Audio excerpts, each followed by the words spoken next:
I want to talk about reclaiming the free society, reclaiming our culture of freedom, relearning our heritage of freedom. 2015 is the 800th anniversary of Magna Carta. Magna Carta was signed on June 15th, 1215, and it sets out a number of rights and freedoms that are as relevant today as they were then, 800 years ago. For example, in Magna Carta, which, by the way, was not a declaration of new principles, it was an affirmation of existing principles that had been known and practiced and believed in for centuries. One of them, no taxation without representation. This dates right back to Magna Carta, and prior to that, it was enshrined in the document. So yes, the government can collect taxes, but it cannot do so arbitrarily. There has to be some form of representation there. Another, immediate payment to owners when their goods were requisitioned by the Crown. And so in those days, if the Crown, the government officials needed your property, they could seize it. But Magna Carta said there has to be immediate payment to the owner when the goods are relinquished. Magna Carta imposed limits on royal officials requisitioning horses, carts, and timber, which doesn't sound necessarily relevant today because I don't know if the government's into taking horses, carts, or timber, but there's a basic principle there that the government has to respect the people, has to respect property rights. No free man shall be imprisoned or stripped of his rights or stripped of his possessions. Right there in Magna Carta. Habeas corpus, the right not to be arbitrarily detained by governments. So if government's going to arrest you and put you in prison, they have to charge you with an offense. They can't just lock you up in prison and keep you there. And another important principle from Magna Carta is that justice should not be denied or delayed or sold. So the justice system should be accessible to everybody quickly, regardless of income. Restitution for those who have been unlawfully dispossessed of their property and their rights, another Magna Carta principle. And last but certainly not least, the first clause in Magna Carta is freedom of the church, which is religious freedom, because every king, every emperor, every government knows that a big bulwark for liberty is religious freedom. When people can not only believe but practice their religion, that is always an affront to totalitarian states. And so religious freedom is in the first article of Magna Carta. Now, as we're going through this list, it's pretty obvious that what's happened in High River, we have departed a very long ways from the key principles of Magna Carta when we see these unlawful entries by the police, which in this case it's an arm of government. They are government officials in a way, entering homes illegally, taking property illegally, and they're not, thus far not being held to account. Property rights are the foundation of freedom, the foundation of civilization, or at least one of the pillars. And the rule of law is really the heritage that Magna Carta has given us through the British common law. The rule of law meaning that we are governed by laws, not by the dictates and whims of men. In most countries in the world and in most of history, it's whatever the king says, whatever the king feels like, that's the law. But in our British common law heritage, the law is what is written. It's not just the whim or the preference of the king. Freedom is always only one generation away from being lost. And that's because freedom depends on a culture, and this was in Rick's quote from the McGill Law Journal, where the preservation of our liberties depends on those liberties being known and understood and loved by the citizens, such that the citizens are willing to take action to defend them. That's a paraphrase, but I think that's the gist of it. There's been a lot of debate, and there is still debate, about whether rights are better protected by an American-style constitution that enumerates rights or whether a British system parliamentary sovereignty is better. And there's pros and cons to both sides, but I think both sides of that argument would agree that preserving our freedom really depends on the citizens, and not just a minority of citizens, but the vast majority of citizens, hopefully all the citizens, understanding their rights and freedoms. And I think we've lost a lot of that since our grandfathers went to war, or in some cases for some of the people here, maybe it was your fathers went to war in the Second World War, or your grandfathers, your great-grandfathers, depending on your age. The threat there was very clear.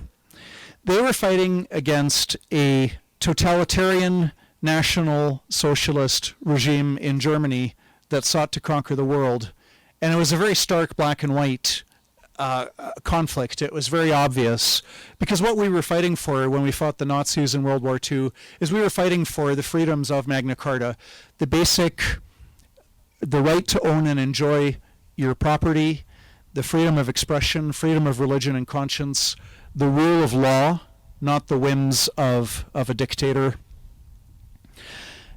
And all of these rights and freedoms were either completely eliminated in Nazi Germany, or they were severely restricted, one or the other.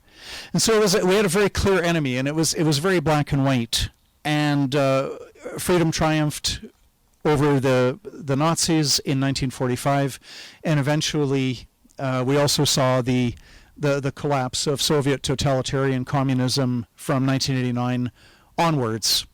There too, there was a stark contrast, because we had a foreign regime where there was no freedom of religion, no property rights, no freedom of conscience, no rule of law, etc., etc. And in a way it was easier. It was a black and white conflict. It was straightforward.